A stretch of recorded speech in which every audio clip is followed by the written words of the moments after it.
Fala, galera do podcast Punhal, episódio 03. Sou o Léo Borges, apresentador do podcast Punhal. Hoje eu vou estar aqui com um entrevistado que é um ícone também. É o Salomão Lacerda. Serviu na Força Aérea, 6 anos, Punhal 51. Tem muita história para contar pra gente. Hoje ele vai passar um pouco da sua experiência, da sua mentalidade, como é que foi participar do pelotão Punhal naquela época. E é isso aí, vou apresentar para vocês hoje, 2024, episódio 03, Salomão Lacerda, o famoso Sal, Punhal 51. É isso aí, Sal. Obrigado aí, Borges, pelo convite. Responsa total, né? Participar aí do podcast. Espero que a gente consiga atender as expectativas. Mas vamos lá. Com certeza. Então, Sal, começando essa resenha, né? A gente sempre gosta de saber como é que foi essa vontade de servir, né? E a Força Aérea, né? Que a gente é especializado aqui na Força Aérea.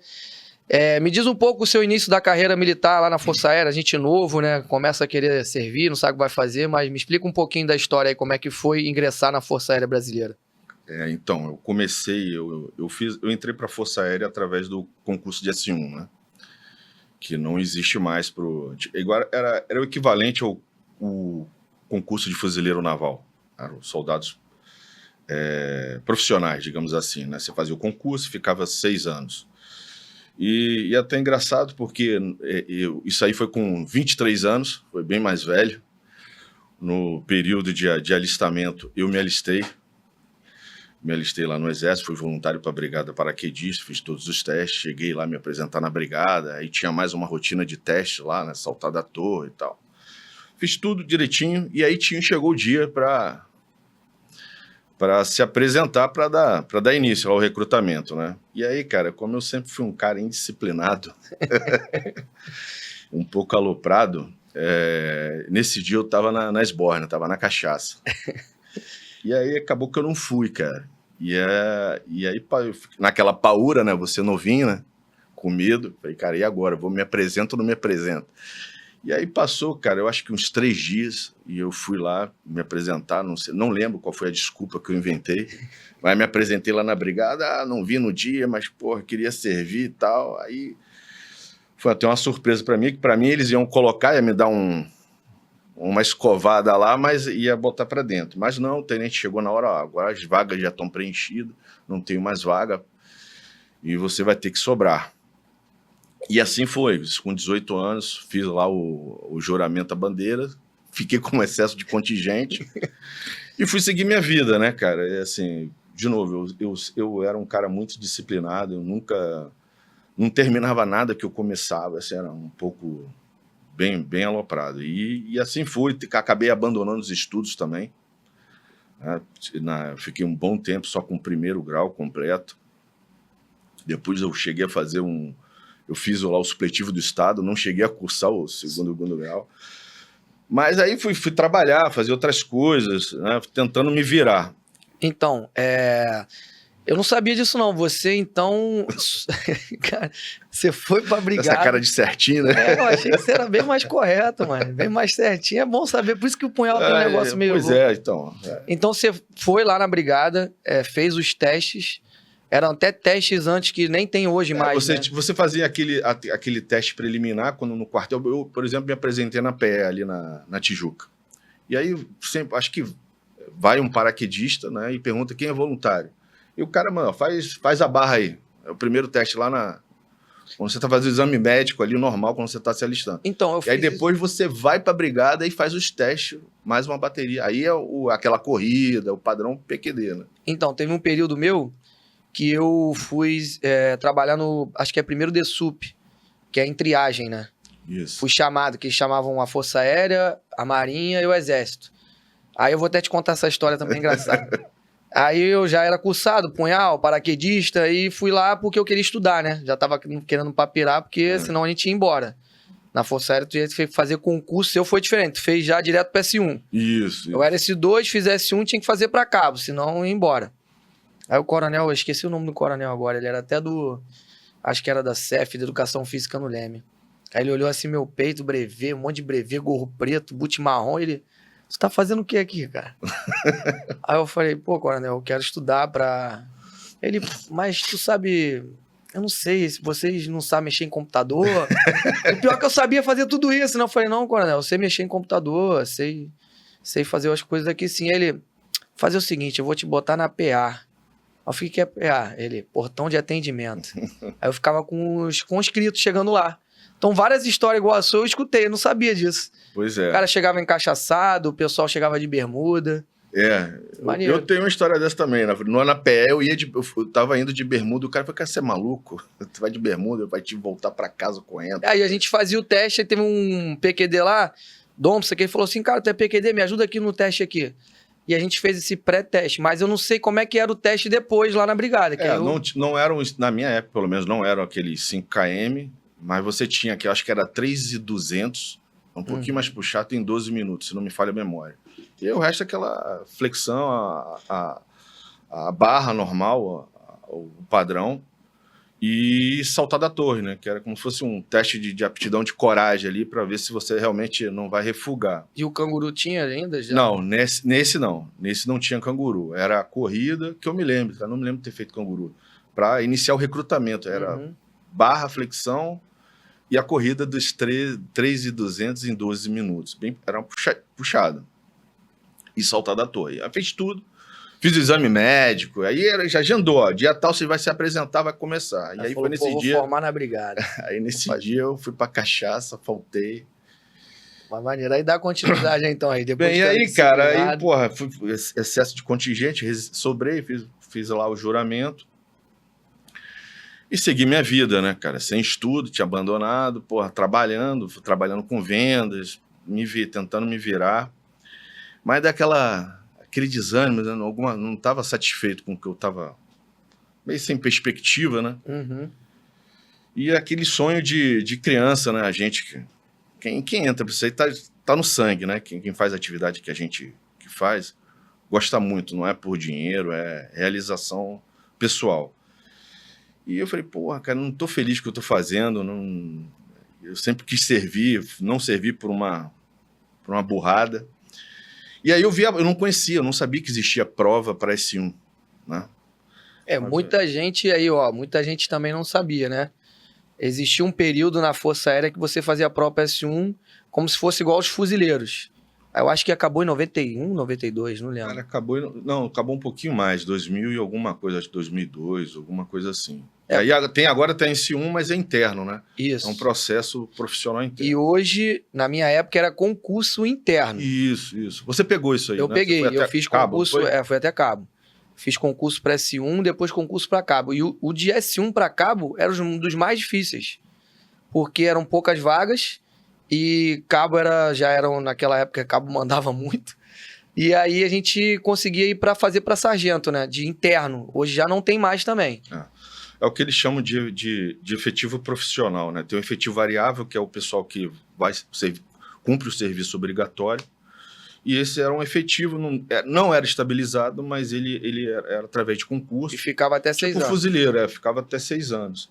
Eu não sabia, andando uma vez na rua, me deparei numa banca de jornal com antigamente, esqueci, não tinha uma... Folha dirigida? Folha dirigida, né, na hora de concurso. Eu falei, pô, provável para S1. Aí eu me animei de novo, aí fiz e aí era para primeiro grau, não tinha feito só tinha o primeiro, era o que tinha. Agora é a minha oportunidade. Agora é a minha oportunidade de voltar, agora eu vou fazer direitinho. Aí estudei, fiz um cursinho só para pegar ali a manha das provas, passei, iniciei como se fosse o recrutamento, né, não chama bem de recrutamento, do curso de S1.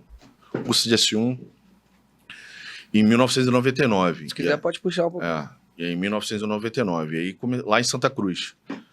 E aí fiquei 4 meses lá, depois do período de formação, me formei lá. E depois fui para o 3º Comar. Aí servi na companhia de polícia e no pelotão, que aí fiquei até o final. Caraca, maneiro, né? A historinha essa tu não sabia, Essa, né? Eu não sabia, não. E aí, vem cá, você fez primeiro... Como é que foi o seu primeiro curso operacional lá no batalhão? Você fez o PQD, então, primeiro, e depois foi pro pelotão punhal, né? Isso. Me explica um pouquinho essa história. Assim que eu cheguei, eu fiquei 2 anos na companhia de polícia. Então, naquela época, o punhal, acho que o último curso tinha sido em 97, então ficou aí uns 2 anos, né? 99, depois só foi ter em 2002. Mas quando eu cheguei, já estava uns 2 anos sem ter o curso, não tinha perspectiva e o efetivo do pelotão estava dando baixo. Então, eles precisavam recompor o efetivo. E fizeram lá uma seleção de voluntários na companhia de polícia, na CINFA, companhia de infantaria. A gente fez um testezinho básico, tinha lá um treinamento de nivelamento, não era nada comparado ao curso, mas era só para nivelar ali a rusticidade, né? Ver se o caboclo estava realmente apto a cumprir a... Mas a gente não participava ainda daquelas missões de quem era cursado.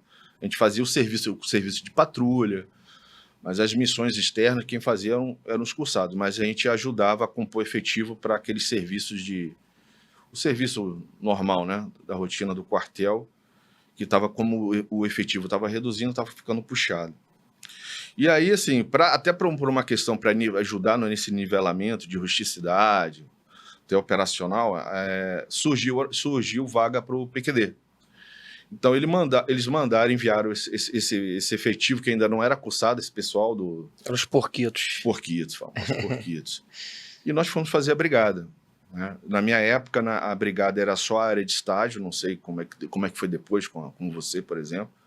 Então, a gente só fazia o período da parte técnica do curso paraquedista. Né? O TBIC, que é treinamento individual básico de combate, que é lá no Mendanha, a gente não ia, a gente não era enviado. A gente também não ia, não. Então, acho que, não me falha a memória, 2 semanas, né? PQD. 2 semanas. 2 a 3 semanas. Acho que a terceira era de salto. É isso. Então, a gente fez só essa parte, aí voltamos com um paraquedista e ainda esperamos um pouco. Acho que depois o curso só abriu em 2002. E aí sim eu já fui para o curso com o punhal como PQD. Mas, assim, operacionalmente... Assim, o PQD é muito técnico da parte de salto. E o pessoal, até é legal isso também. O pessoal, assim, quando o cara faz o PQD lá no Exército, na área de estágio, o pessoal do Exército, depois de formado paraquedista, ele tem várias manobras, né? Acho que tinha até a Operação Saci. O pessoal... Eu acho que tem... Eu conheço o Mendanha, né? Tem o Mendanha, tinha o Mendanha, acho que não tem mais. Eu não sei. Mas na Força Aérea Brasileira, o pessoal faz o curso, o estágio, né? O curso básico do paraquedista e retorna. Então ele pega muito a parte técnica. Ele não vive aquilo ali só fazendo o curso PQD. Aonde que acontece que as manobras e o adestramento acontece maior? No Paraçá. Geralmente o pessoal, e aí no efetivo o pessoal do Paraçá ia para o Mendanha. O pessoal tinha um pessoal do Paraçá junto comigo na área de estágio. A gente retornou e o pessoal do comandante lá do Paraçá achou que devia mandar. Mas não era padrão nosso lá, pelo menos na época. Né? E a gente só fazia parte da área de estágio e voltava. Então, quando eu fiz o punhal, eu já tinha o PQD. Uhum. Então, comigo foi a mesma coisa, né? Eu fui porquito antes também. Na época, o efetivo estava escasso. Sempre foi assim lá, né? E aí, o último curso tinha sido em 2007. Eu era praça de 2007, então eu tinha acabado de chegar na Força Aérea em 2007. Então, os cursados estavam lá. Só que o pessoal já estava dando baixa. O Sargento Abreu também já estava indo embora. O pessoal da antiga estava indo embora. E aí, fizeram a seleção para os porquitos, que é um nivelamento. Entrou também Entrei Entrei. Aí tinha aquelas coisinhas medievais para saber se a gente estava apto a suportar um terço, né, do que iria vir. Eu acho que é até válido que você já não entra cru, né? Começa a ver como é que é fazer um curso dessa dimensão. E aí, só que no meu não tive a oportunidade de fazer a brigada antes.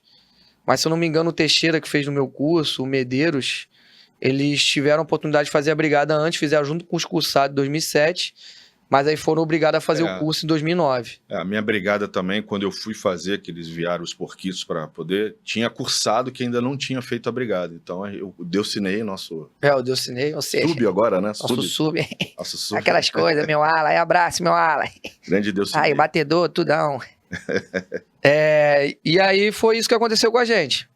E muita gente, porque o que eles faziam no batalhão naquela época? Eles queriam que só fosse paraquedista quem fosse cursado do punhal, porque não tinha lógica formar um paraquedista só para usar o boot marrom no batalhão, porque é uma técnica de infiltração de operações especiais. Lá no batalhão, pelo menos na minha época, tinha até outros paraquedistas, mas quem tinha a rotina de salto era só o pelotão. Então, na minha época também. A gente tinha no QTS lá, ó, conseguimos tantas vagas no 26 para saltar dia tal. Eu vi uns podcasts aqui anteriores com Brigadeiro Almir, com Comando, José.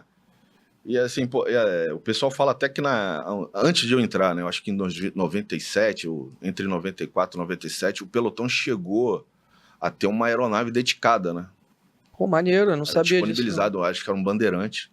Bandeira, né? Bandeirante, e que era disponibilizado para o pelotão para salto. Depois, obviamente, por decisões administrativas, isso acabou. E uma outra pergunta que eu tenho, né? Você fez o curso de 2002, né? Isso. Falaram que foi um dos cursos mais, né? Foi acho que do Almagro, né? Não, do Almagro. Hoje é do Coronel Almagro. Não, na verdade, o Almagro, ele formou comigo, né? Ele fez o curso comigo. Foi o Anderson. 2004 foi puxado. É que veio uma leva de 2002 um pouco adulterada, né? Cara, assim, como teve muito tempo, a gente ficou muito tempo sem curso, aí 2002 voltou, e aí depois de 2002 não parou, acho que foi o seu. Foi até o 2009, foi o meu último. E a gente, aí eu não tinha ainda formado um oficial no Punhal, né? O Almagro foi o primeiro, sempre formou praça, e aí foi importante também a formação dele, porque ele como oficial poderia influenciar administrativamente, correr atrás de outras coisas que a gente, quanto praça, até os graduados... Tinha suas limitações. Tinha suas limitações. E aí a gente fez o Almagro, depois ele foi fazer até o COESP. E aí, quando ele voltou cursado do COESP, teve, acho que o de 2004. Foi. O famoso 2004. Foi do F. Santos. E aí o curso foi evoluindo, cara. E assim, tava dando saltos gigantes até o seu curso, né? O seu curso, por exemplo, o curso estava muito bem estruturado. Você tinha a parte de selva, você foi para a selva, a instrução no SIGS.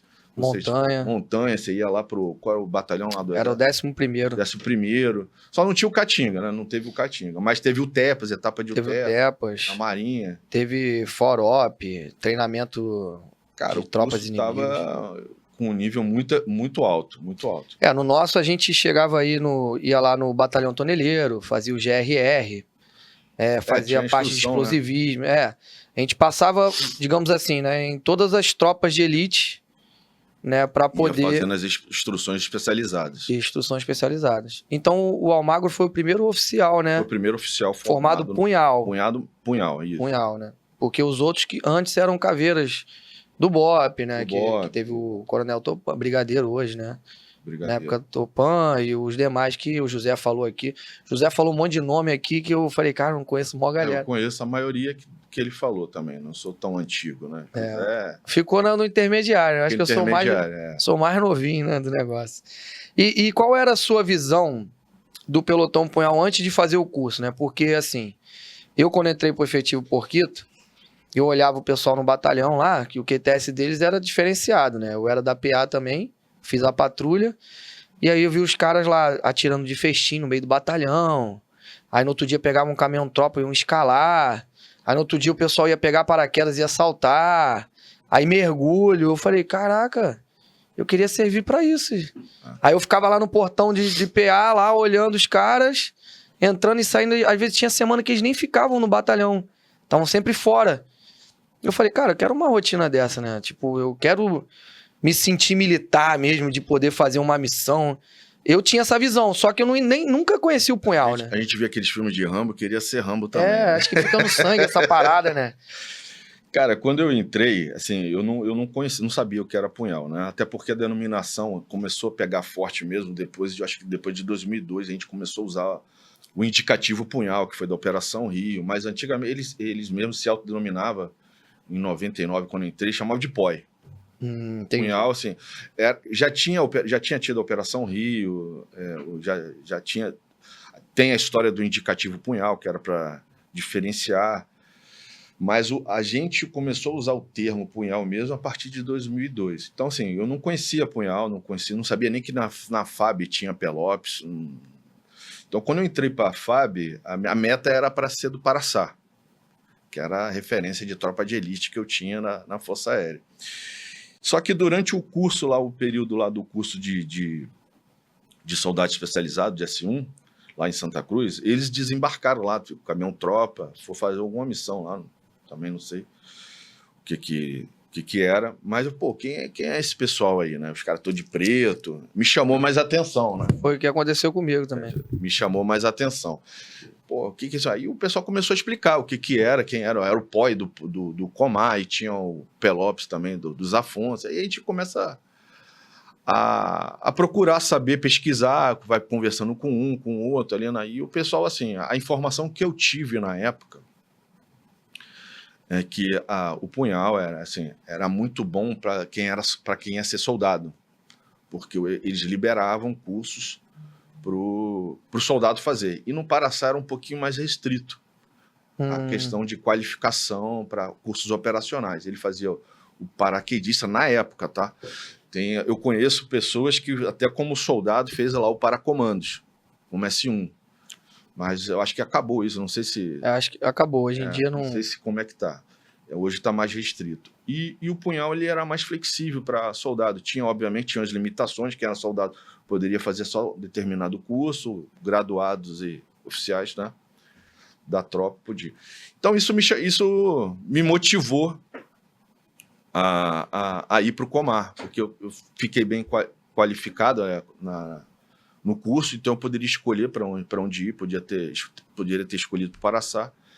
Mas eu falei, cara, era uma tropa que uma coisa nova para mim, eu falei, vou lá pro Comar, vou ver como é que é. E para mim também era bom, porque era do lado, eu morava ali no Andaraí, então ficava do lado, mais próximo. Então foi aí que tem na companhia de polícia, e aí casou, né, de dar o efetivo ficar escasso, e eles me chamaram. Foi assim que eu fui parar lá no... Sabe o que é legal? Porque na minha época, tinha um pessoal do batalhão que queria ser só paraquedista. Queria só usar o boot marrom, sair do avião. E a política da minha época já não era mais essa. Você fez ao contrário. Você fez o curso da Brigada Paraquedista e depois quis fazer o punhal. Do meu tinha gente, né? O pessoal, quem sabe. Eu mesmo não queria ser paraquedista. Você acredita? Que quando teve a minha área de estágio, hoje eu sou o mais salto, né? E quando teve a gente saiu do punhal, a ideia era fazer o curso já dentro o curso PQD já dentro do curso do punhal, né? Ter a semana de paraquedismo. Só que não conseguiu, então a gente deu quase um mês e a gente já foi direto pra brigada. Eu falei, cara, acabei de sair de aluno, não aguento mais, depois eu faço. Tu fica meio saturado, né, como aluno ali, ainda mais na dimensão do punhal, assim, que é um curso de operações especiais que tu tem que estar bem com todas as áreas, né? Psicológica. E assim que eu cheguei no Comar, aí você começa a ouvir mais história, né? O pessoal vai contar mais próximo, o pelotão estava ali dentro do batalhão, foi motivando cada vez mais. Mas o objetivo principal era até fazer. Eu também não sabia que depois você fazia paraquedista. Fui descobrindo com o tempo. E aí, assim, o objetivo principal era fazer o punhal. Só que aí, no meu caso, como em função dessa escassez de recurso, acabou calhando de aparecer a oportunidade de fazer o paraquedista e eu servi no punhal sendo paraquedista antes de fazer o curso. É legal, por exemplo, o Zima, né? Ele fez o salto livre, a maior galera, soldado fez o salto livre, que era uma coisa difícil que o José estava falando na época dele, que o cara para fazer salto livre ele tinha quase fazer o curso na NASA. E a gente, naquela época, teve oportunidade, não eu, né? Mas os punhais, de conseguir, como soldado, S1, S2, vaga para o curso de salto livre militar na brigada, né? Esses cursos, assim, mais operacionais, por exemplo, não era liberado para o soldado. Tivemos histórias de soldados do pelotão, pessoal de 94, eu acho, 97, que chegou a fazer ações táticas no BOP. O CAT, né? Não estabilizado. Mas para você fazer na minha época, fazer o CAT ou o COESP, não liberava. Nem o Comandos o pessoal gostava de liberar. Né? Então, mas esses cursos, salto livre, que não tinha nenhuma especialidade alguma específica para a parte de combate, mergulho, isso aí era tranquilo, o pessoal liberava. Então, assim, o curso para o soldado voltado para a área de operacional, de combate, era o punhal, é o que era permitido para a gente na época. Legal. Por exemplo, você chegou a fazer o segurança de autoridade. Fiz o SEG-Out. Mas como cabo ou como... Fiz já como cabo. Fiz já como soldado cabo. A gente não podia fazer também. Mas eu sei que no curso de 2007, 2009... 2007 fizeram um módulo... Entrou a matéria segurança de autoridade, isso aí. É porque eu vejo que Mas não tão aprofundada, né? Era só um módulo, porque o que acontece, né? O soldado cursado operações especiais naquela época na Força Aérea, ele era muito especializado, né? Então eu lembro que eu, como soldado, eu dava instrução pra galera da escola especialista. Eu ia lá eu fui em Pirassununga assaltar com os cadetes da AFA. Então, assim, a gente era meio que... Pô, isso aqui são os punhais. Chegou uma época no batalhão que a gente não andava nem com divisa. Porque tinha aquela política, né, de quando você é operações especiais, não identificar o comandante da patrulha, porque se o inimigo ali, ou algum perigo iminente, quiser eliminar o cabeça, ele vai identificar pela divisa. Então a gente não andava nem com divisa. Eu era S1 e não andava com a divisa de S1. Tinha um pessoal às vezes que me confundia até como oficial, porque eu acho que eu tinha cara de novinho, assim, e tal, meio, né? E aí, então, teve essa coisa do punhal ser muito diferenciado, né? E eles liberarem curso. Só que, claro, hoje, a gente vê, depois a gente vai entrar até nesse assunto. É bem complexo, hoje eu, com mais maturidade eu entendo, né? A gente quando é novo não entende. Mas a gente tá vibrando, quer fazer curso, né? Porque o comandante não deixa fazer. O comandante não deixa. Pô, por favor, comandante, libera. Pô, mas tu vai fazer esse curso pra quê? Só tá aqui no computador agora. Mas é satisfação pessoal, né, cara? Quem faz curso é satisfação pessoal. E aí eu meio que, assim, via toda a tropa do punhal, assim, tipo, diferenciado. E o pessoal via. Eu lembro que vinha o cadete lá fazer estágio. O pessoal lá do 4º ano, que eles ficavam assim, nossa, quem são esses caras? Não, o punhal, acho que o José já falou aqui, o próprio Brigadeiro Almir, mas eu queria até reforçar aqui, destacar, né? O punhal, depois do meu turno, que ainda foi, como é? Burro. Forte. Rusticidade ali, foi aquelas coisinhas. No próximo curso de 2004, a coisa começou já a dar uma melhorada, e formou... Então, acho que ele formou como aspirante até. O F. Santos. Isso, o F. Santos. Depois foi promovido, ele lá no batalhão chegou a primeiro-tenente, não foi? Chegou a primeiro-tenente. Acho que foi... Aí comandou o punhal. Comandou o punhal. Cursado. Aí foi o segundo oficial cursado. E, cara, depois do F. Santos, assim, o punhal deu um salto. Eu lembro que depois o Caves Dias foi o coordenador, um dos coordenadores do curso nosso também.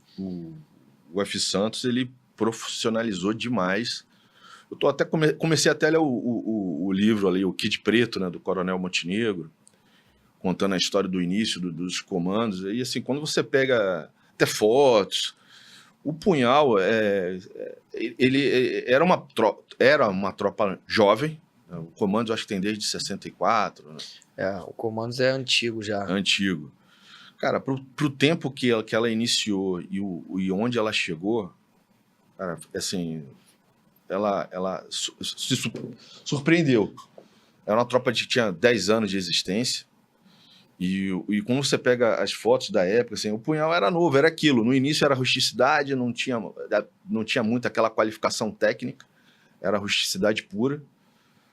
Mas o F. Santos, ele trouxe uma bagagem, até ele foi fazer o Guerra na Selva. Foi fazer o Guerra. E aí a gente tinha muita coisa pautada no COESP, né? Da técnica de combate urbano, que era mais a atividade, a gente operava mais.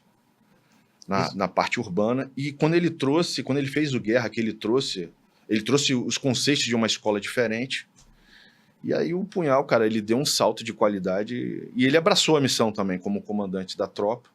Eu lembro que abraçou, até mesmo no Haiti, quando a gente foi chamado, assim, ele tava junto com outro capitão, que era até do Paraçá, não lembro agora, que a gente foi acionado, e viviam assim, que é aquela responsabilidade do oficial ali, né? Eu acho que ele ainda era tenente, o outro era capitão. E, cara, a missão tem que ser cumprida. Então ali era meio que um batismo de fogo de toda aquela... daquela teoria, né? Teoria barra prática que a gente está construindo no Punhal, né? Que ele construiu junto com os módulos que quis introduzir. E uma vez numa ligação com ele, até há pouco tempo, ele mesmo falou sobre isso. É engraçado tocar, porque ninguém se conversou, mas eu falei com ele. Que a gente fazia parte do programa de Pelopes, né? A gente não tinha ali a função de comandos, só que com todos os cursos que a gente tinha, a gente excedeu só ser Pelopes. Excedeu o escopo. Excedeu ser só a parte de patrulha urbana, porque veio herdado muito do COESP, do CAT, aquela coisa.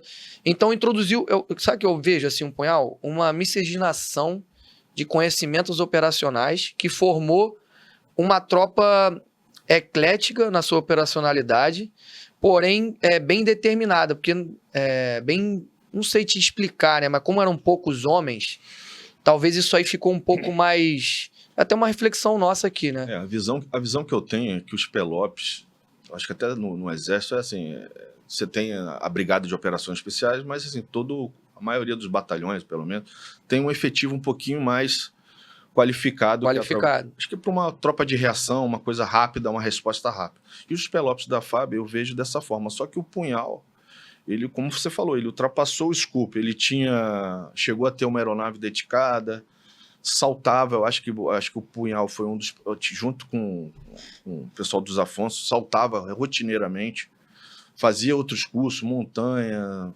fazia curso fora, fazia CS Monte. Fazia o CS Monte, o cara poderia fazer o CAT depois, né? Teve a sua época, não na minha mais.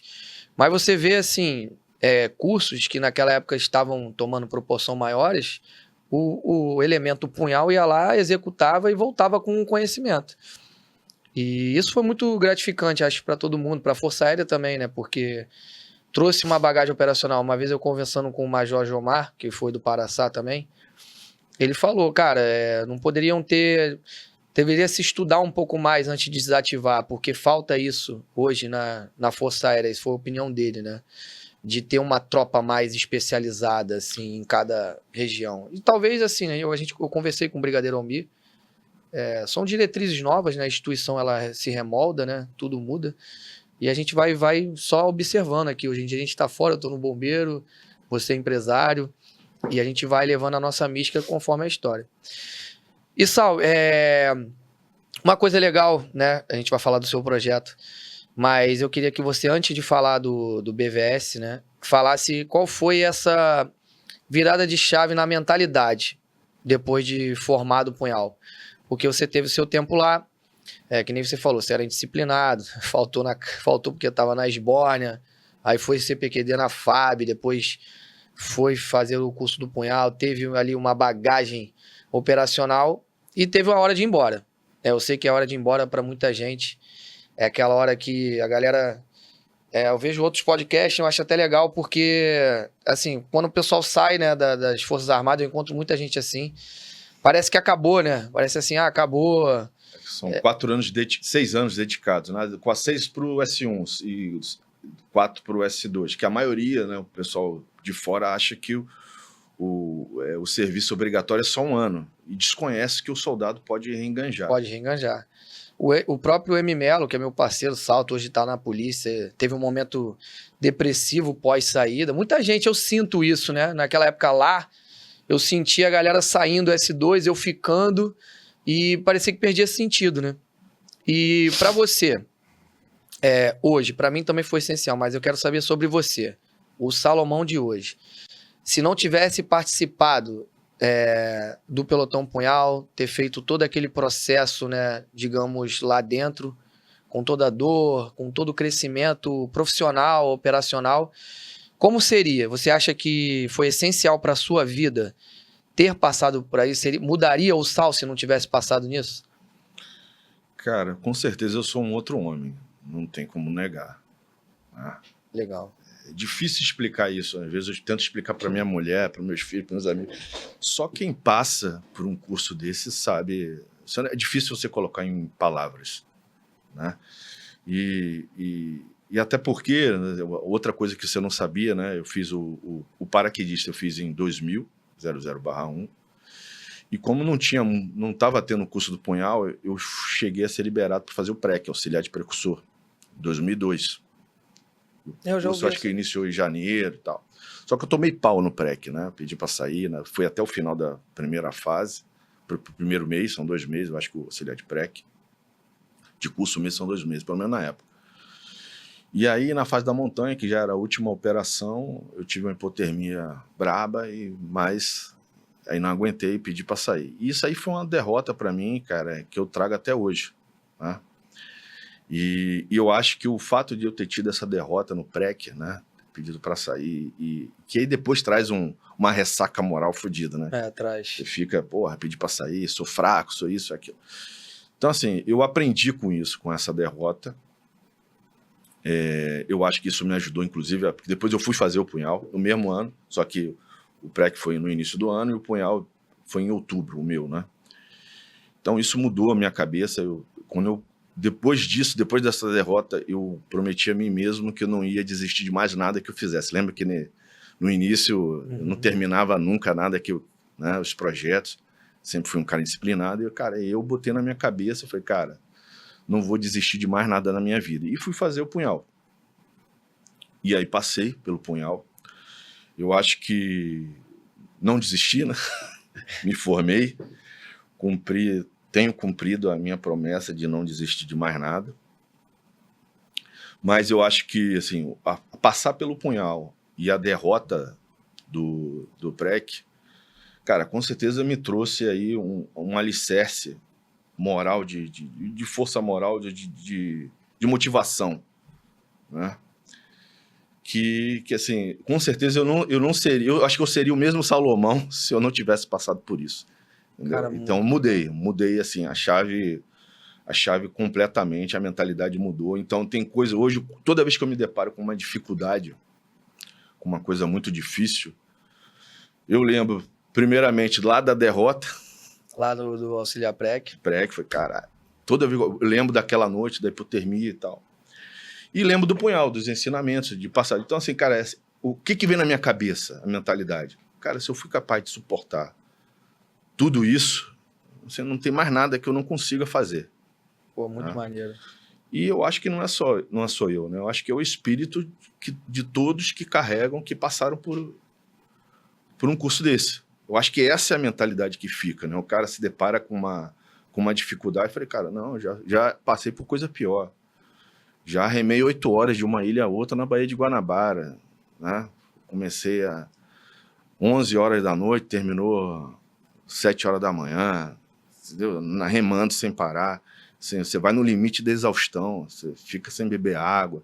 Então, eu acho que a mentalidade é essa, assim, nada mais é impossível, né? Tanto é que tem uma máxima que assim, não importa o tempo que leve, eu venço. Então, eu não estou preocupado com o tempo, é o processo. Então, cara, assim, eu não vou desistir, é isso que eu quero, a gente vai até o final. A gente muda o caminho, mas não muda a meta. Pô, irado. Porra, muito maneiro escutar isso. Então, acho que essa é a virada de chave, né? É a verdadeira virada de chave. E uma coisa que eu acho incrível, assim, para quem extraiu essa filosofia, né? Que você fica insuperável, né? Hoje eu fico também insuperável, assim, no sentido mental, né? Que nem você falou, né? Não importa o tempo que eu levo, eu venço. Se você se decidir fazer aquilo, assim, eu não tô preocupado se vai ser rápido, eu vou vencer, né? Ser resiliente. Vou cair 10, vou levantar 11. Assim, não importa.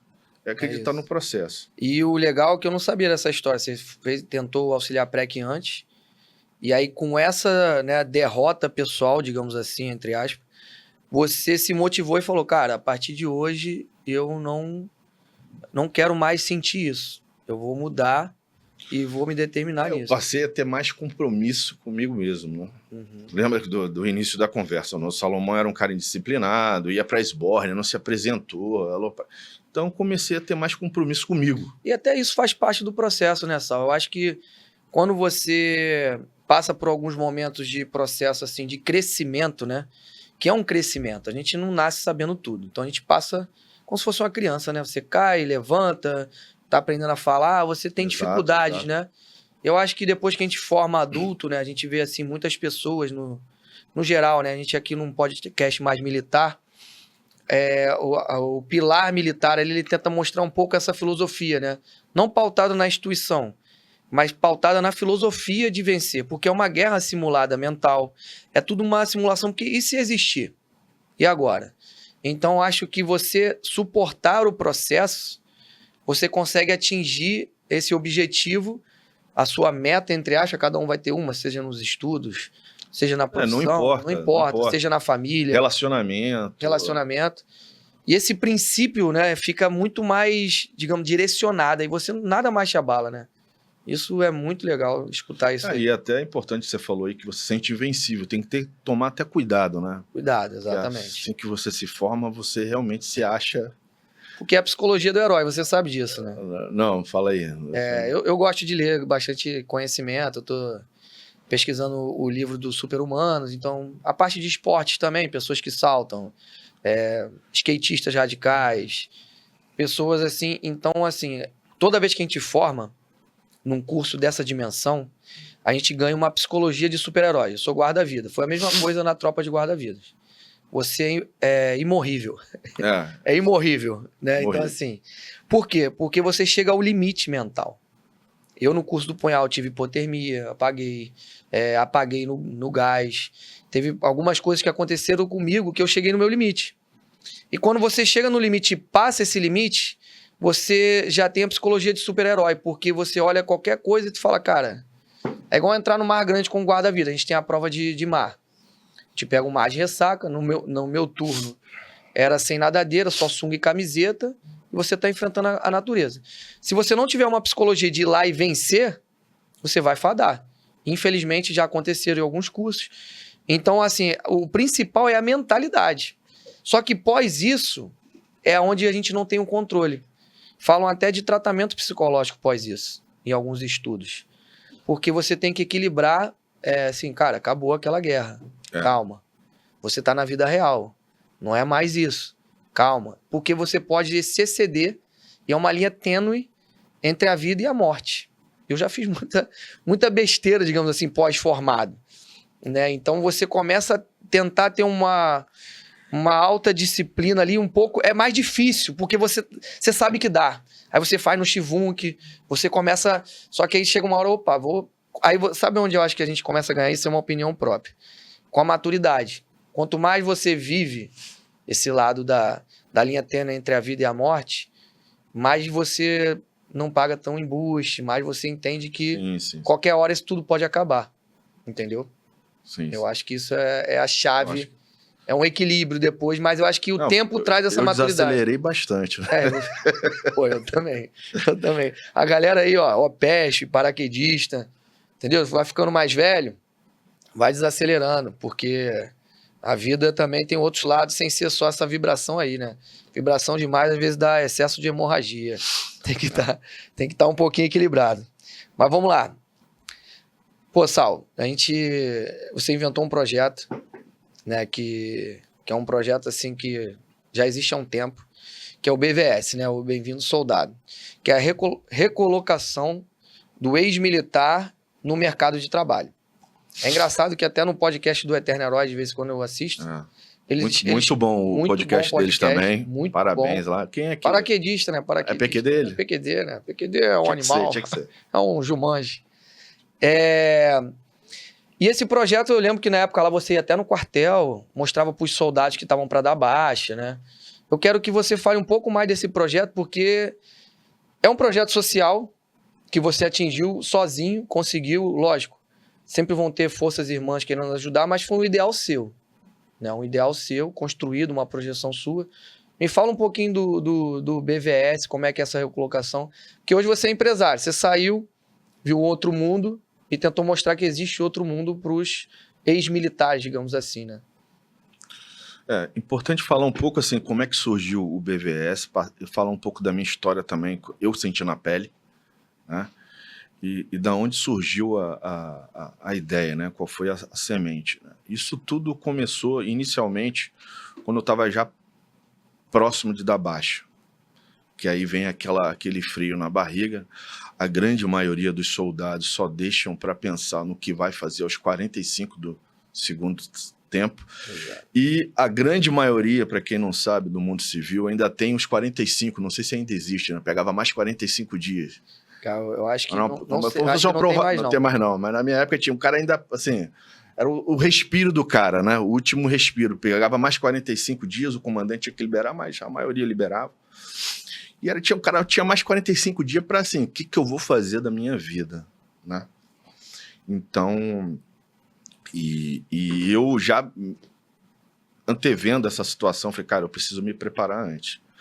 Mas, assim, contar um pouquinho da história, assim, antes de falar da minha baixa, né, por como é que surgiu a história do Bem-vindo Soldado, né? Em 2002 ou 2003, isso tudo caminhou junto. Teve a situação da minha preocupação de dar baixa e teve essa situação que eu vou contar agora, que foi o início do projeto do governo federal na época, que era o Soldado Cidadão. Então, como é que surgiu o Soldado Cidadão? Na época de 2002 ou 2003, se não me falha a memória, havia um informe de um grupo de paraquedistas, de ex-paraquedistas, que tinham dado baixa, e montaram como se fosse um grupo de mercenários, atuando em prol do tráfico. Não importa se era o Comando Vermelho, se era o terceiro comando, era quem pagasse mais, né? Esse era o informe na época. Para quem não sabe, né, o civil, o informe, traduzindo para o mundo civil, é o boato, né? Pode falar? Pode falar. É o boato, né? Quando você recebe um dado que ele não está confirmado, ele é um informe. Quando você tem a confirmação dos dados, você checou a fonte, ele é a informação. Na época era um boato, era um informe que tinha sobre esse grupo de ex-militares que chegaram a ser denominados como Comando Verde, por causa de ex-paraquedistas e tal. E aí saiu na mídia, né? E aí criou um clamor social, né? Como é que as Forças Armadas qualificam o cara, um curso especializado, o cara é paraquedista, qualificou o cara e depois manda embora. Obviamente as Forças Armadas não tinham culpa, isso é o processo, a rotina, serviu da base. Mas a sociedade exigiu na época uma resposta do governo, porque isso tinha impacto na segurança pública. Você estava criando aí um grupo de, entre aspas, paramilitar, um grupo mercenário em favor do tráfico. E a resposta do governo na época foi a criação do Soldado Cidadão, que era o governo, ele subsidiava, bancava 100% o curso, na verdade, curso de baixa gama, era o curso de copeiro, curso de mecânico, eletricista. Tinha até comissário também. Comissário eu não lembro, mas era um curso de baixa gama, né? Cursos baratos. Na época eu cheguei a conversar com o responsável pela gestão dos recursos no Rio de Janeiro. Na época não, depois, né? Isso em 2000 e o curso ele girava em torno de 300, 400 reais. Era uma forma, era uma resposta imediata que o governo tinha para poder minimizar os impactos da mídia, né? Uhum. Só que esses cursos não garantiam para o cara realmente a recolocação no mercado de trabalho, né? Porque copeiro, garçom, o mercado já estava cheio. E o cara passou 4 anos ali, o cara não tinha experiência, isso não garantia. Então a ideia do Bem-vindo Soldado, que é o meu projeto, ele juntou as duas coisas.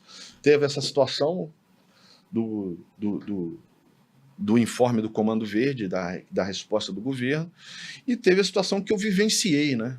A gente, não sei se você chegou a pegar, mas eu vi soldados com 5 filhos, né? Eu vi soldados usando drogas, se acabando, com histórias de violência doméstica, e o cara ia ficar desempregado, soldado que foi pro tráfico. Então eu via tudo aquilo. Eu falei, cara, como é que eu consigo criar? E eu vivenciei, né? E eu passei. Depois que eu dei baixa, eu fiquei mais 3 meses desempregado. E aí depois eu consegui me recolocar, que eu posso contar. Então peguei essa história, peguei toda essa experiência, falei, cara, como é que eu posso criar uma plataforma, alguma coisa que ajude, pelo menos que oriente, dê um norte para o cara, para quando ele der baixa, ele pelo menos está encaminhado, ele saber o que vai fazer. Isso não tinha que ser no momento da baixa. Eu entendia, por exemplo, esse projeto do governo, ele só atuava no finalzinho ali. O cara disponibilizava, lá no Comar, por exemplo, tinha um caminhão escola do Senai, do Senac. Então, para facilitar a vida do cara, para ele não ter que se deslocar muito, então os cursos profissionalizantes eram feitos dentro da unidade.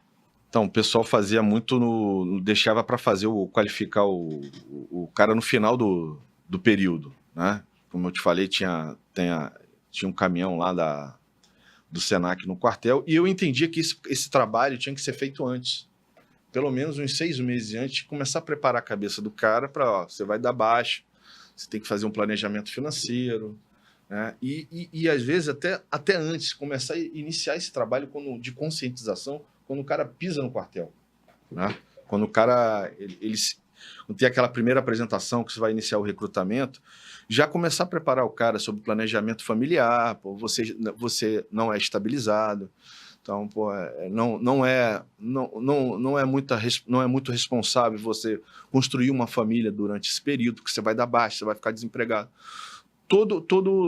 Pegar empréstimo, tudo isso tinha que ser um trabalho de conscientização, não só simplesmente preparar o cara quando ele fosse dar baixa.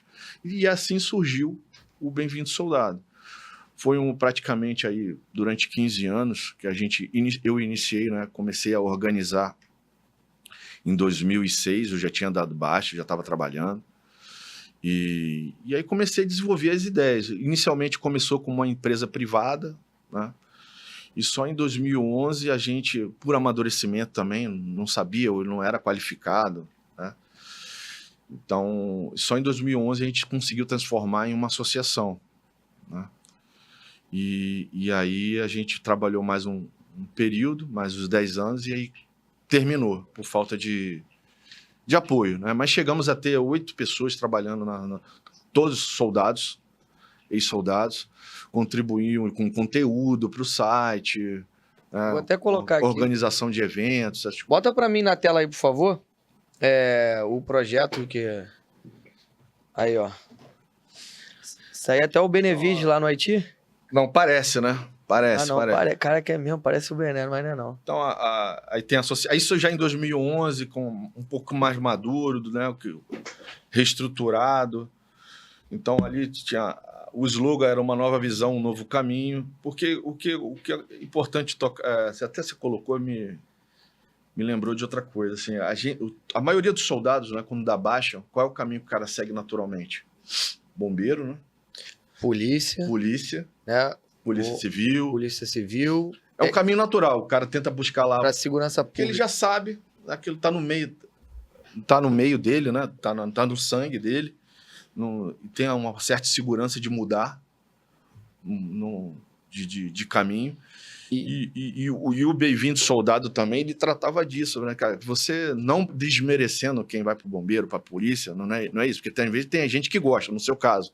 Então, o militarismo tá no sangue. Mas tem gente que vai porque não vê outra possibilidade. É mais fácil. E sabe qual é o legal? Eu tô lendo um livro que é o Mindset, né? A Nova Psicologia. E ele fala sobre esses 2 tipos de mindset. Estou iniciando ele, né? Que tem o mindset de crescimento e o mindset de fixo, né? Que é o que acontece. As pessoas acreditam que ela só nasceu para aquilo ali. Exatamente. Hoje eu empreendo também, né? Além de ser bombeiro militar, tem uma parte minha de empreendedor. E é engraçado porque você começa a se remoldar para outras coisas que você nem imaginava que era tão capaz. Isso que você está falando tem total sentido. Porque as pessoas servem ali, vivem aquilo ali, tem que só vive o militar até hoje. Tipo, o cara tá 30 anos fora, mas ele acha que só poderia ter sido aquilo. Ou vai para a área de segurança. São coisas atividades muito próximas. Exatamente. O cara, de novo, pode ser por só vocação, que é o seu caso, você gosta do meio, mas a maioria que eu via, que eu percebia, ele acabava optando por esses caminhos por insegurança. Cara, que eu não sei fazer mais nada da minha vida. Passei 4 anos, tinha no serviço. Saltar do ônibus agora, saltava do avião, ou saltar do ônibus. Entendeu? Sem qualificação, então... Por insegurança. Eu senti essa insegurança, por isso que eu estudei para continuar. E quando eu dei baixa, quando eu já comecei, quando eu fui dar baixa, eu comecei a estudar o mercado. Falei, quais são as profissões? E obviamente eu não tinha, só tinha o 1º grau, né? Não tinha muito. Eu acho que quando eu dei baixa, eu cheguei, eu já tinha terminado, já tinha feito o supletivo do Estado.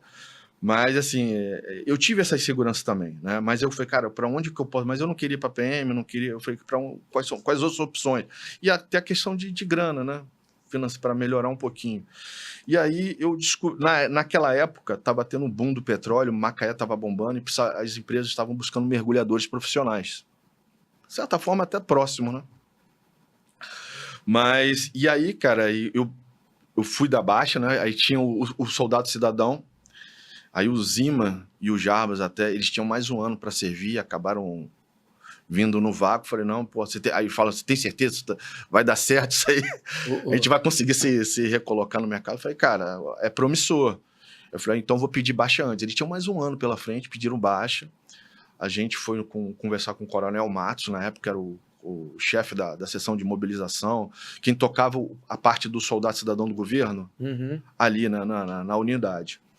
E a gente, assim, eles, no final, quando o cara estava dando baixa, o soldado cidadão, o projeto, ele previa liberar o cara do serviço para trabalhar e se profissionalizar. Para se profissionalizar.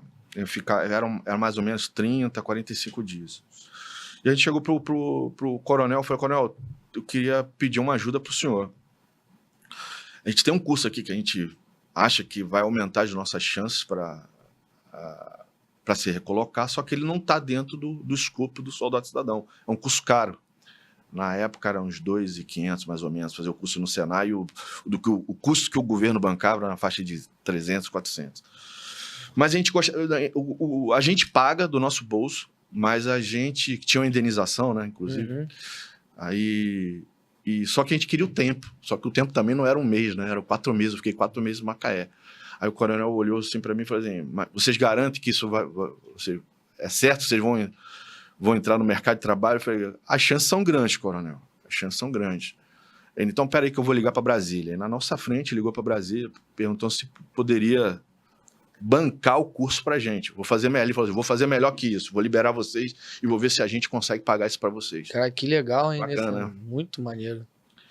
Só que na hora ele não obteve a resposta. Falou, o tempo vocês já têm. Depois vocês me procuram, assim que eu tiver a resposta, eu passo para vocês.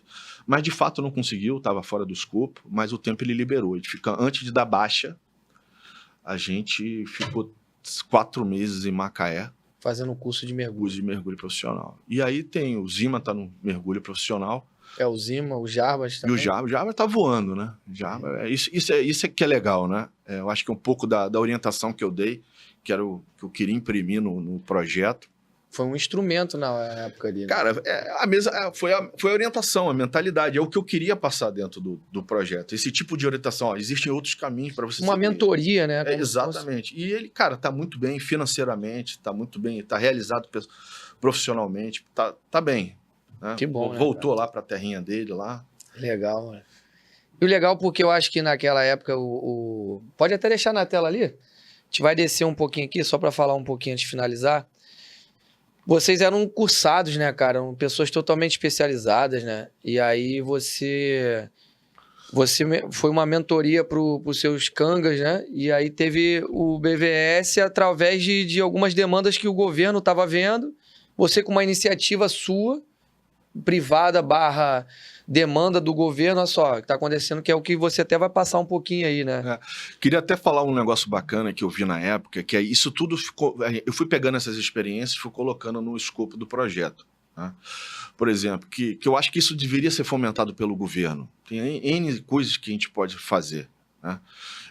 Antes de começar o Bem-vindo Soldado, teve esse benchmark com um projeto do governo. Eu pesquisei lá fora sobre as instituições que davam apoio a veteranos. Então, assim, o Bem-vindo Soldado foi o primeiro projeto não governamental voltado a esse público. Né? Pô, muito maneiro. E dentre várias dessas atividades, uma atividade que eu achei bem legal na época, que eu estava para dar baixa ainda, que eu anotei, o Vasco da Gama, o time Vasco da Gama, ele passou em algumas unidades militares fazendo recrutamento para o cara trabalhar, ser atleta profissional do Vasco. Então ele aproveitava os militares que tinham uma aptidão, né, física boa e selecionava o pessoal que estava para dar baixa e o cara já saía, dava baixa e já como atleta do Vasco. Isso eu achei legal. Maneiro isso. Porque o esporte também é uma profissão. Com certeza. Né? E uma das coisas legais disso que o Vasco fez, né? Lembra que eu contei de soldado envolvido com droga, violência doméstica, batendo no esposo e tal. Um deles, não vou falar o nome, óbvio, cara, ele pegou essa oportunidade. E, cara, deu 3, 4 meses depois, ele foi visitar a gente, já como atleta do Vasco, era outra pessoa. Regenerou o cara. Então, assim, isso eu acho legal, que a gente fica só focado na parte, de novo, o cara ir para a polícia militar, né, ir para o bombeiro, atividade de segurança. Assim, o escopo pode ser maior. Né? E assim, eu acho que não custa nada. Poderia ser uma coisa negociada entre o governo e alguns clubes esportivos para dar uma cota. E o que eu vejo muito assim, né? Todo mundo que quando dá baixa fica um pouco perdido mesmo, né? Que você falou, a insegurança de ver uma outra área. Muita gente, às vezes, um pouco mais perspicaz, começa a fazer uma faculdade já durante o período, então sai do quartel, vai para a faculdade à noite, não é porque falar isso aqui é temporário, mas muitos também não têm essa mentalidade, né? E aí eu vejo o pessoal perdido. E isso é ruim, né? Porque poderiam tem muitas dessas opiniões, né? A pessoa fala, por que não reaproveitam militares para alguma área? Aí há pouco tempo, olha que engraçado, a gente nunca tá no script isso, né?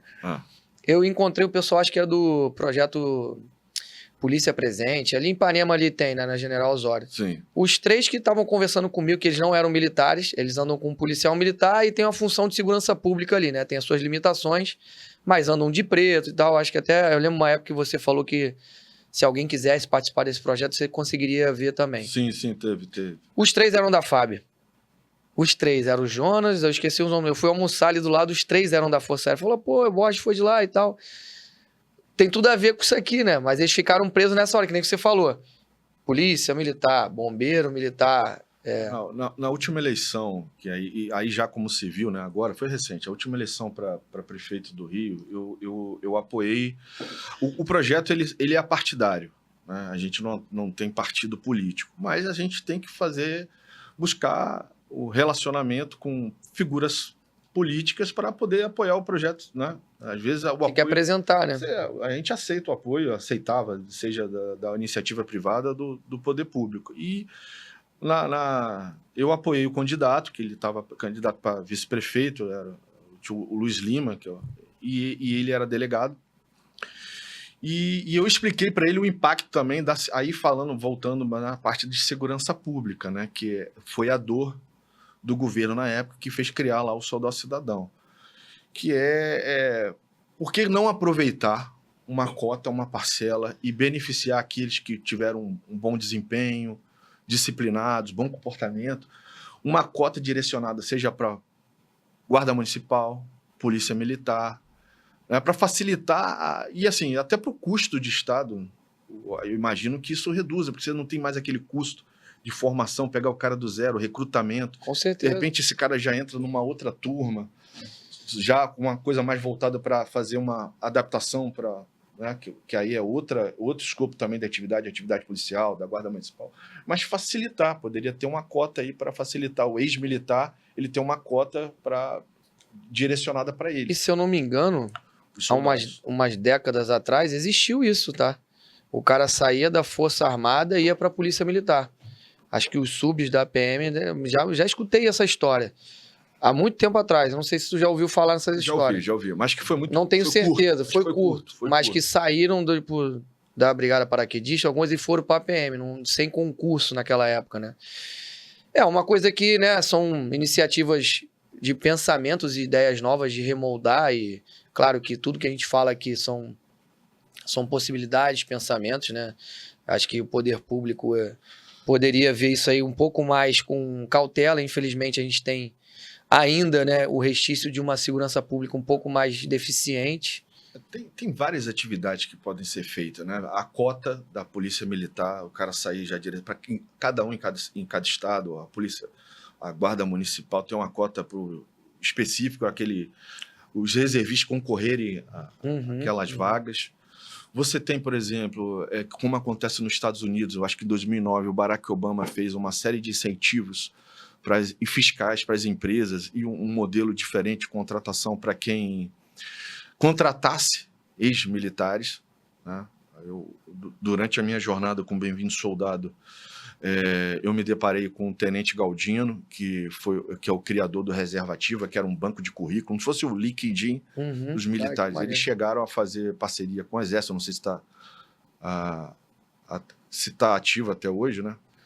Mas ele tinha uma ideia de um projeto de lei que incentivasse, facilitasse também a questão de demissão, o militar, o ex-militar, o veterano, seja o veterano da ativa, o R1, né, que é o estabilizado, seja o do efetivo variável, o cara que fica lá 4 anos, ele teria uma condição diferente de contratação, beneficiando o empresário para incentivar o empresário a contratar esse pessoal, né? Porque no final do dia, o que acontece? Sei que eu falei que as Forças Armadas não tem culpa, né? Faz parte. Mas, assim, o cenário hoje é outro, de 10, 20 anos atrás. Então, há uma preocupação com a parte de segurança pública. E você tem, assim como teve o informe do Comando Verde, com certeza você tem hoje gente que você especializado que, por uma questão de desespero, às vezes, o cara é a única saída, ele é aliciado lá pelo tráfico de drogas e vai acabar fazendo coisa que não deve. Vira e mexe a gente vê no jornal, cara. Outro dia eu vi na televisão os caras fazendo progressão, cara, tomando ponto a ponto. Aquilo ali é uma técnica que o cara, com certeza, veio de fora. Veio de fora e aprendeu nas Forças Armadas, às vezes. Exatamente. Muitos vão ali só para adquirir conhecimento, né? Já vão com uma mentalidade dessa, ver o que dá para fazer, retorna para onde, né, tem ali essa prática de tráfico, de conduta de patrulha, né? No caso, o narcotráfico no Rio de Janeiro, que é uma guerra civil constante. E aplicam, né? Então, é uma questão também de, digamos assim, de segurança pública bem delicada e sensível que muitos não veem. A gente reflete sobre isso porque a gente veio das Forças Armadas, viu muitas coisas e tem essa mentalidade. Sei que a gente não entra em guerra, mas assim, o fato, a dedicação extrema, que é uma dedicação. Tem uma unidade que o cara tira um por um, fuzileiro naval. Então, assim, isso abala o cara. O cara, quando dá baixa, ele se sente meio perdido, né? Muitos entram em depressão. Muitos. Já vi gente... notícias de colega que se matou. Então, é uma forma... Assim, não é a maior das bandeiras, né? Só quem tem na pele, que passou, a gente sabe. Mas é uma bandeira. Né? E se você fala, pensando no capital político, pela visão do político, né? Se você fala que a família de um soldado está entre 4 pessoas, então você tem 4 pessoas, você está falando de 100 mil soldados que servem todos os anos e dão baixa todos os anos, aproximadamente, obviamente, esse número oscila de um ano para o outro. A gente está falando, vamos arredondar aí, cara, de 400 mil, né, pessoas impactadas todos os anos. Todos os anos. Porque aquela renda do soldado compõe a renda familiar. Então, quando o cara dá baixa, ele perde repentinamente aquela renda, traz um impacto para aquela família financeira. Então, assim, há um conjunto de ações que, como eu falei, que ela não tem que visar somente a baixa. Ela tem, lá desde o início, um trabalho de conscientização. O cara, você tem que estudar. O cara tem 4 anos, ele pode... As Forças Armadas têm convênio com algumas faculdades, o cara pode fazer uma faculdade. O problema é que quando você é jovem, você não pensa muito nisso, né? Você mesmo falou isso. Era como eu era, né? E o cara, pô, ver aquela grana hoje, cara, pensa o seguinte, o cara hoje, as Forças Armadas é uma primeira oportunidade de emprego que dificilmente o cara vai ter na vida. O cara ganha quanto hoje? R$2.000. Acho que é inicial. Sem qualificação nenhuma. E isso a gente está falando aqui da capital, Rio, mas se tu for para o interior do Brasil, em geral, às vezes um quartel move uma renda de uma cidade. Exatamente. Né? Essa rotatividade. Então o cara ali, ele consome na padaria, ele move até uma formação de profissionais ali, né? Exatamente. E aí eu acho que tem que martelar na cabeça, né? Se você tiver 100 mil soldados, se você conseguiu 10 mil, sei lá... 10% disso... Você já tá dando uma educação financeira. Tem que criar a semente. E explicar pro cara. Falei, cara, é que o pessoal... Pô, imagina, você com 18 anos, R$2.000, sem qualificação, primeiro emprego, você acha que aquilo ali vai durar para sempre. Então é pegar o cara, orientar, fazer uma faculdade ou um curso técnico, se planejar financeiramente, não contrair dívida, não vai fazer família agora, pensa no seu futuro. O pessoal tá escutando aí, né? Experiência de um veterano, experiência minha também. Eu e o Sal, a gente conversa muito nos bastidores, né, sobre essa mentalidade. Hoje a gente está finalizando o podcast, né? Sal, você quer dar alguma orientação, falar mesmo para aquele que saiu agora? E seria legal a tua mensagem para a gente finalizar, que você mesmo falou, foi inconsequente, depois estudou, formou PQD. Eu acho que a principal mensagem é essa, para a galera mais jovem que está entrando, né, não importa de onde você veio, não importa se você era uma pessoa disciplinada, aloprada, da forma, assim, você não pode voltar no passado e mudar como você foi, mas a qualquer momento você pode mudar a sua história daqui para frente. Então, cara, não importa, trace um objetivo, não se preocupe com o tempo, a pior coisa que você pode fazer na sua vida é comparar a sua história com a dos outros, cada um tem um contexto de vida, tem uma história, e traçar meta como objetivo, aproveitar aqueles que estão entrando nas Forças Armadas, aproveite essa oportunidade para estudar, se qualificar, né, já estudar o que vai fazer depois, criar o objetivo e seguir em frente. Muito bom. Tivemos aqui, então, nosso empresário Salomão Lacerda. Ele é coprodutor aqui também do nosso projeto podcast, tá? Para quem não sabe. Então, a gente trouxe ele aí em 2024, iniciar aí já com uma mentalidade de ação, né? 2024 é um ano de ação. Trace sua meta. Se você for inconsequente como a gente em alguns momentos da vida, tudo são fases, não importa. Não importe o tempo que leve a sua missão, mas vá e vença sempre nela. Beleza, pessoal? É isso aí. Mais um episódio aqui inédito, extraordinário com o Sal. E vamos que vamos. Podcast Punhal 2024, iniciando aí já com força total. Tamo junto, pessoal. Valeu, Sal. Valeu. É isso. Obrigado. Muito bom, obrigado você.